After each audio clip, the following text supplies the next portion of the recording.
Welcome to this week's episode of Spitbucket. Tim again joins us, passionate young winemaker, and today, Tim, we are tasting what? We are tasting the sweeties of the world. I love the sweeties. Got one from Sauternes, which is from the Sauternes appellation in France, and our very own Noble One, Semillon. Are you a lover of stickies? That's actually a good question. I got into wine primarily because of the stickies. Yeah. I thought, you know, anything that can be made this sweet and this luscious is for me. Yeah. They're an amazing wine. They're an amazing style. Just again, it's the lusciousness of them, the extravagance of them, the flavour kaleidoscope that comes from these wines. Fallen out of flavour a little bit recently in Sydney, at least. But let's see if we cannot put that back on the map. Let's go. Well, that's one of the reasons, because they're so damn expensive. I think that they've pitched themselves slightly out of the range of people coming through. And I think it's a shame. A little bit goes a long way. Sure. That's what I always say when I buy them, but there's never anything left in the bottle post. So let's start now. Okay, which one would you like to try, the Australian or the French? French. Let's start with the French. Love that sound.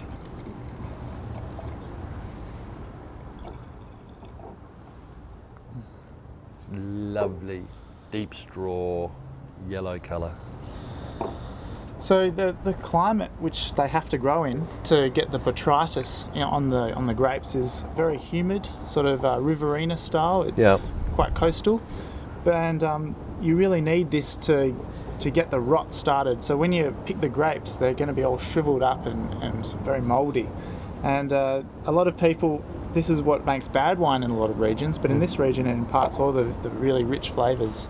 Is that also why it is a little bit more expensive than most, is because simply the amount of work and the amount of grape that you require to deliver? Well, you're crushing a full bunch of grapes and you're only getting a very small amount. Yes, I apologise to all the winemakers out there for calling your wine expensive, your stickies.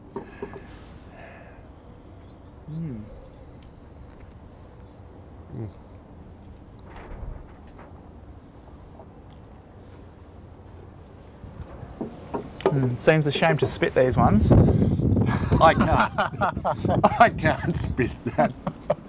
That is magnificent.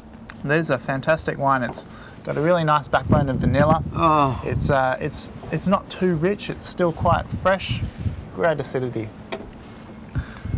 I just want to wrap up my day now. That's it.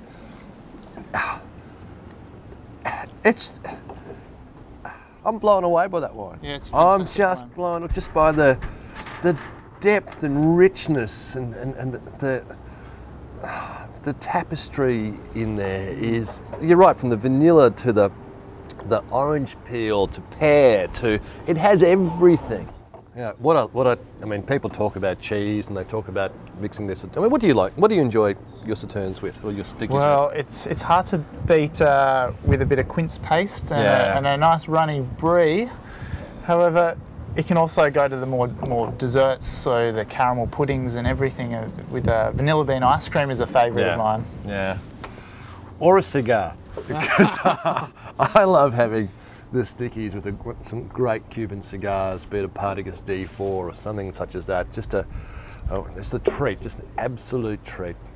Well, we may have to move on. Well, unfortunately, you're going to have to tip this out or drink it, because we've only got one glass for the tasting today. Oh, that was heartbreaking. It hurts. It hurts. Okay, so now arguably the best that Australia has to offer. Noble One. It was modelled on the style of Sauternes. Which year are we talking about here? Here we're talking about the 2007. Okay. So it's 2 years younger, and it's got a little bit of a darker complexion. Yeah. Darker hue certainly to the colour. If anything, just possibly a little bit more viscous in the glass, but hard to tell. It is. And for me, it's a bit fresher. It doesn't have the extensive oak treatment of the other one. Honey. Honey. Just honey. A little bit more volatile acidity. It's got a bit more alcohol on the nose. You don't want to put your nose too close just in case bees fly out. It's just It's very concentrated. Yeah, very concentrated.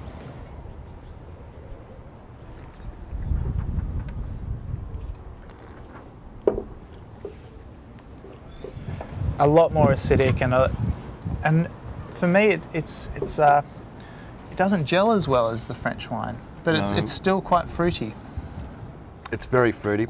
It certainly has that honey spine to it, and stays on the palate and comes back on the palate.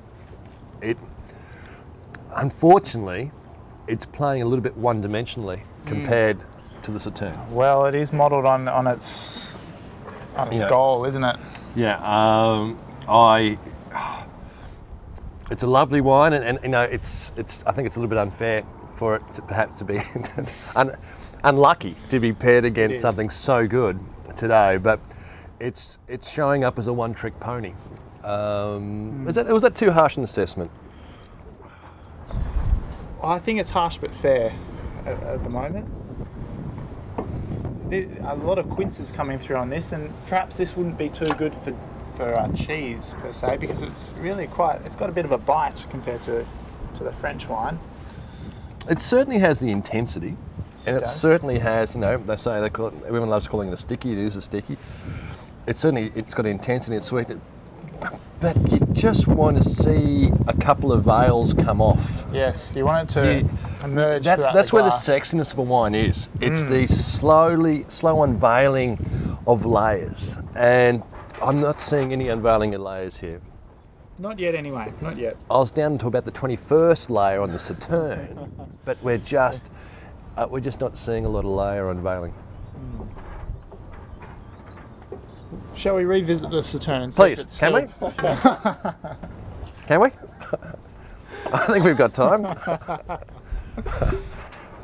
Now, there are days where, when we do the wine tastings, you just get blown away, and I think this is one of those days. And certainly you should. The sun has been. Yeah, you just. This wine has just been a revelation. And looking back on it, it really does have a lot of oak to it. Probably not American oak, but it's. The nose intrigues me because it's not quite as rich through the nose. It's as not it is at on the all. palate. And it's almost got some leathery characteristics on the nose, like some old shoes, you know, that haven't been worn in a while. Well,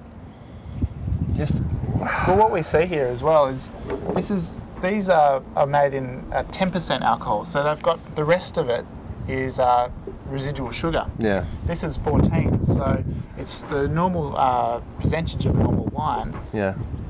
So it has less residual sugar, which accounts for why it's a little bit drier on the palate, the finish, and a little bit fresher. Mm.